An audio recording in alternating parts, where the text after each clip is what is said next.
we're going to discuss about heat transfer in animals. So why does temperature matter? First, chemical reactions of metabolism are slower at low temperatures. Rate approximately doubles per 10 degrees Celsius. Proteins, like enzymes, structural proteins, DNA, and RNA, denature at high temperatures. Lipids in membrane require temperature to maintain fluidity for function. Fatty acid profile can differ depending on species habitat temperature. All animals produce heat. First law of thermodynamics, it is about the conservation of heat. Second law of thermodynamics, it is about the entropy. These two states that they all must lose heat to environment or it will cook them to death. If they lose heat faster than they generate it, body temperature falls and vice versa. Next, heat transfer. There are 4 processes that happen in heat transfer. First is conduction, next is convection, fourth is natural, third radiation, fourth evaporation, heat loss only. In all cases, surface area is important. So the first process is the conduction, a heat transfer involving 2 objects in physical contact with each other. Other determinants of the magnitude of conductive heat transfer are surface area of contact, thickness of the conducting material, and thermal conductivity of the conducting objects. So here is an example of conduction and some convection to liquids, a carabao and the lake. So evaporation happens when this carabao emerges from the pond. The second process is convection. This occurs when objects of different temperatures flow by each other. Area of contact and thermal gradient are important determinants. Forced convection occurs when external energy is used to move one material over another. It is important for internal heat movement, such blood flow and air movement in the respiratory system. The third process is the evaporation. This can cool animal when environmental temperature exceeds body temperature. It cannot cool animal if air is saturated with water, 100% relative humidity at skin temperature. THI, or the temperature humidity index. It's not the heat, it's the humidity. Air movement replaces more water saturated air with fresh drier air. The important point is that the water must evaporate from the surface. So here is an example of forced convection with evaporation. So itong example na to is dogs. Yung nilalabas nila yung Pamella. Ibig sabihin ito, they release heat through their tongue, and at the same time, parang kinukool down nila yung sarili nila. Note that flattened tongue to increase surface area. So, mas malapad, mas nakukool nila yung sarili nila, and mas mabilis yung pag-release nila ng heat. Lastly is radiation. It relies on several factors that are the same for conductive and convective exchanges. These include the temperature of the object, the thermal gradient, and the exchange surface area.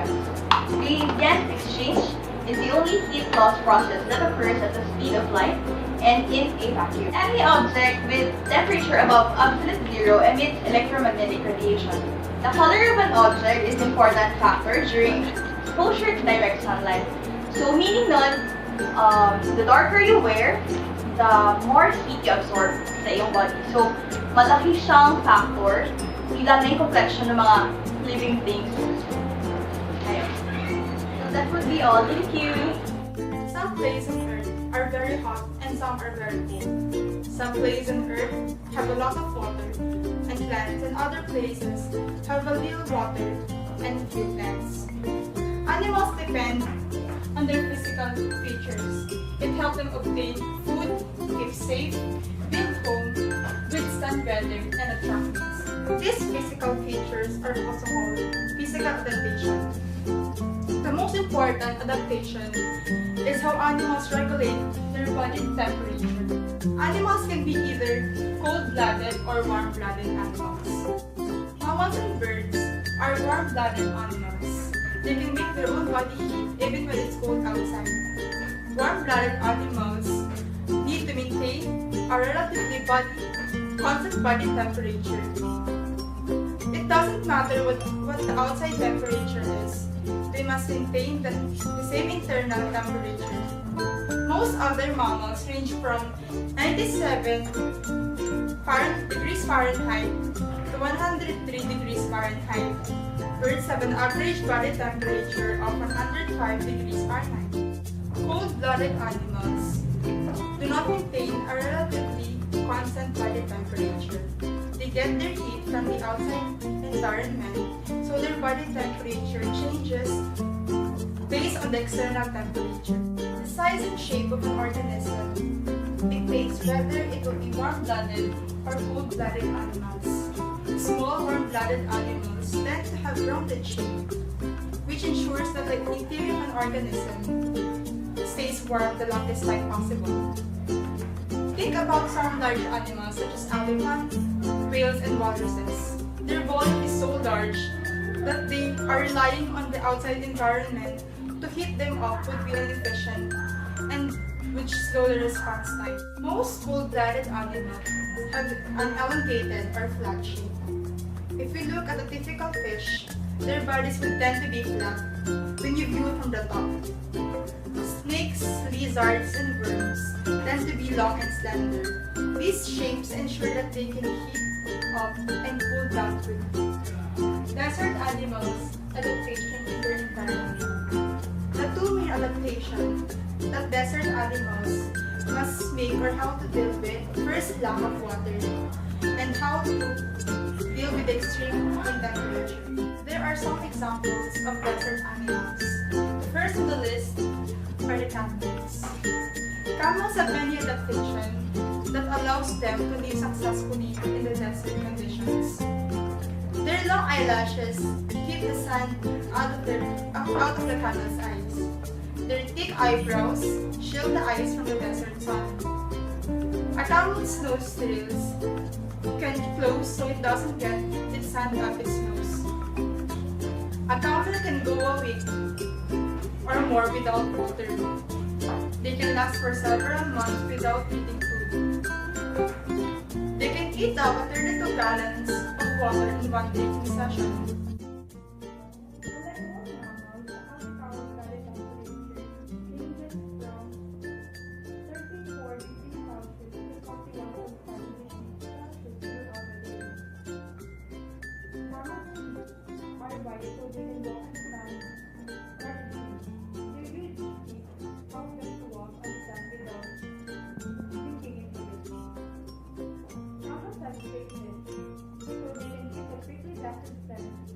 The color of their bodies helps them to blend in their environment. Camels' ears are covered with hair, leaving on the inside. The hair keeps them out of sun or dust that might blow into the animal. Desert tortoise. The desert tortoise may be active during the day or the morning and evening, depending on the temperature. The desert tortoise burrows under the sand to protect itself from extreme desert temperatures. Adults can survive for about a year without water. They can obtain water from their diet. Tortoises can draw their head, legs, and tail into the shell, providing themselves protection against predators.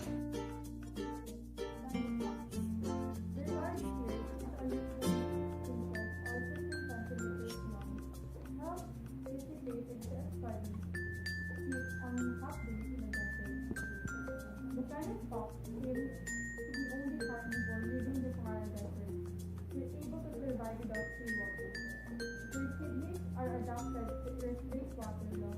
Their extensive burrowing may cause the formation of seeds, which can then be consumed and they will receive moisture from the food they eat. Their thick fur helps them insulate the cold desert night. Their sandy fur helps them to reflect and provide excellent camouflage. Some foxes also have thick fur on the soles of their feet, which insulate against the hot sun of the desert. Hi, I'm Pamella Bacay and I'm going to discuss the heat transfer between the fishes and ambient water. Body diameter, insulation thickness, were the controlling variables in the transfer of heat between a fish and water. Fish metabolic rate and water velocity across fish surfaces did not appreciably affect heat transfer rates.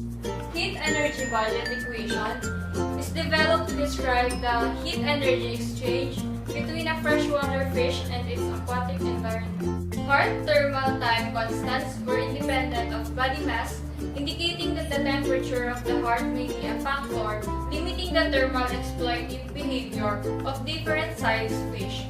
Experimentally derived heat transfer coefficients vary directly with water velocity. This relationship was clarified by the use of dimensionless variables. Heat transfer coefficients were approximately 2 orders of magnitude greater than similar coefficients derived for terrestrial organisms.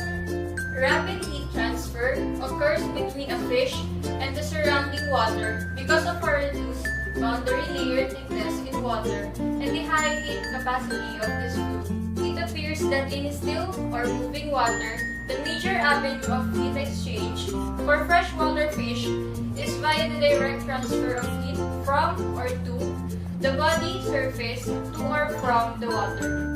The physical interactions between fish and water preclude the development of thermoregulatory adaptations such as changes in the thickness of insulation and circulatory modifications in all but the largest fish. Considered alone, water temperature can affect the metabolic rates and biological activity of aquatic organisms. As such, it influences the chosen habitats of a variety of aquatic life. Some organisms, particularly aquatic plants, flourish in warmer temperatures, while some fishes, such as trout or salmon, prefer colder streams. Studies have shown a direct relationship between metabolic rates and water temperature. This occurs as many cellular enzymes are more active at higher temperatures. For most fish, a 10 degrees Celsius increase in water temperature will approximately double the rate of physiological function. This increase in metabolic rate can be handled by some species better than the others. Increased metabolic function can be noticed in respiration rates and digestive responses in most species. Increased respiration rates at higher temperatures lead to increased oxygen consumption, which can be detrimental if rates remain raised for an extended period of time. Furthermore, temperatures above 35 degrees Celsius can begin to denature or break down enzymes, reducing metabolic function. Temperature fluctuations can also affect the behavior choices of aquatic organisms, such as moving to warmer or cooler water after feeding, predator-prey responses, and resting or migrating routines. Some species of shark and stingrays will even seek out warmer waters when pregnant. I'm going to discuss locations of animals in rainforest. Okay, there are warm and cold-blooded animals in the rainforest. An example of warm-blooded animals are mammals and birds. Mammals and birds need to maintain a relatively constant body temperature. Then they also must maintain the same inside temperature. The body temperature of mammals ranges from 97 to 103 degrees Fahrenheit, and for birds it is 105 degrees Fahrenheit.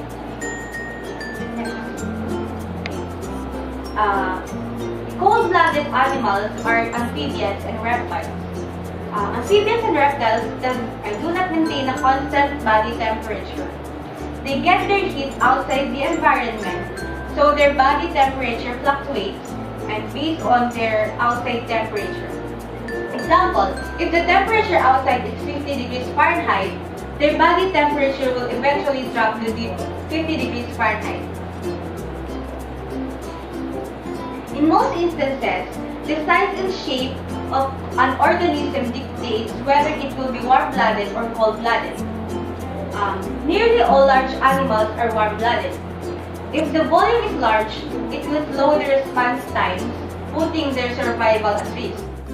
Small warm-blooded animals tend to have rounded shape. It ensures the interior of an organism to stay warm and in the longest time possible. Snakes and lizards and worms tend to be long and slender. It ensures that they can heat up and cool down rapidly. Animals tend to be larger in colder climates and smaller in warmer climates. Okay. Mammals and birds require much more food and energy than do cold-blooded animals of the same way. Warm-blooded animals require a lot of energy to maintain constant body temperature. That means that larger warm-blooded animals can generate more heat than they lose, and they can keep their body temperature stable more easily. The heat they lose is proportional to the surface area of their bodies, while the heat they produce is proportional to their mass. Energy produced by warm-blooded animals comes from food. Metabolism of food is referred to as internal combustion. Metabolic reactions tend to be exothermic, that means produces heat. For cold-blooded animals, they require less energy to survive because their metabolism comes from the surroundings. That means the sun gives them boost. Some reptiles like pythons can go a year without eating because they do not use food to produce heat. Insulation. Birds and mammals rely on insulation to prevent heat loss. Most effective insulation traps air, since air is one of the best insulators. For mammals, without hair, insulation is accomplished by blubber. Blubber is a thick layer of tissue which helps insulate an animal's body because fat does not transfer heat as well as muscle and skin. In contrast, cold-blooded animals do not need insulation. It would only slow down the heat transfer into their bodies. I'm going to discuss the adaptation of animals in savanna areas. First one is savanna. Savanna is a rolling grassland scattered with shrubs and isolated trees which can be found between a tropical rainforest and desert biome. There is not enough rainfall on a savanna to support forests. Savannas are also known as a tropical grassland. So, yung mga animals sa savanna is mga elephants, zebras, rhinos, gano'n. So, i-discuss ko kung may heat transfer bang nagaganap. Especially ganito yung weather sa savanna area. Animals on the savanna must also be able to survive the heat because it never gets much cooler than 60 degrees Fahrenheit or 15 degrees Celsius, but can often get up into the 90s Fahrenheit or 32 degrees Celsius. Many animals do this by building holes in the ground called burrows, where they can rest during the heat of the day or provide shelter for their young. An adaptation used by small burrowing animals is to remain dormant during times of drought, much like birds do during the winter in the biome. So, ito yung mga burrows.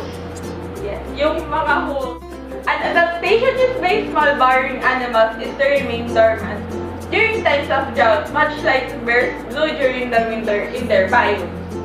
Other animals adapt by having large patches of skin where heat can escape, such as large thin ears of elephants. Animals don't sweat to lose body heat, so they lose it through panting or through large areas of exposed skin or ears like those nga no sa elephant. Although elephants do migrate or yung nagpapanik sila, pero meron pa silang isang way to survive. Yun yung gamit yung strength nila. Kumukha sila ng water from baobab trees store. But some animals take advantage of the heat. There are many species of birds in savannas, including large birds of prey such as hawks and buzzards. Because hot air pushes upward, the birds can soar on the air without using much energy. They can spend all day soaring over the large areas of land, making it easy to spot prey. During the dry season, lightning frequently ignites the brown, dry grasses that cover the savanna. So, yung fire, common siya in savanna area. The ability to fly or to run fast enables most birds and large mammals to escape the flame. Some birds, such as fork-tailed drongos, actually are attracted to active fire. Some birds birds such as the fork-tailed jaws actually are attracted to active fires. These birds feast on flame roasted insects. So now let's talk about how Arctic animals keep themselves warm. So for starters, warm-blooded animals, including humans, use part of the energy they get from the food that they eat to keep their body temperatures normal. It takes a lot of energy to regulate one's body temperature, especially if the environment mo is way cooler than your body. Humans use clothes to keep themselves warm, and they need even more layers of clothing the colder it is. Clothes form a thermal barrier between our warm bodies and the cold weather, preventing heat from escaping. Other mammals have developed natural barriers to trap body heat, allowing them to survive in cold climates. The first coat is often a layer of fat hidden under the skin called blubber. In addition to being a good thermal insulator, it doesn't allow heat to pass through easily.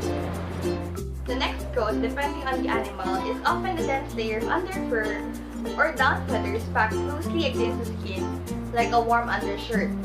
This cozy soft fur is filled with air pockets to provide insulation. A stationary layer of air is another good thermal insulator. Finally, to keep out the moisture, there is often a layer of oily water-repellent guard hairs or feathers. Sometimes, these hairs appear white, but they are often transparent and hollow, which is a big advantage. They provide extra thermal insulation. Some Arctic animals, such as polar bears, are so well insulated that they cannot be spotted with night vision goggles, which pick up radiated heat. This implies their outer layer of fur has the same temperature as their surroundings. So for example, polar bears. Compared to other species of bears, polar bears have small extremities, proportionally shorter legs, and stockier build. This reduces the surface area to lose heat from. This is a common characteristic among animals that live in cold environments that enables them to retain their heat, and conversely means they often can't cope with warm temperatures as they easily overheat in warmer temperatures. Polar bears have small ears covered with thick fur as well as short tails. This helps them to retain heat. So for penguins, how do they keep themselves warm? Penguins have to keep high body temperature to remain active. They have thick skin and lots of fat under their skin to keep warm in cold weather. They also huddle together with their friends to keep themselves warm. The dark-colored feathers na nakikita sa likod ng penguin, it helps them to absorb heat from the sun, keeping themselves warm. So that would be all. Thank you!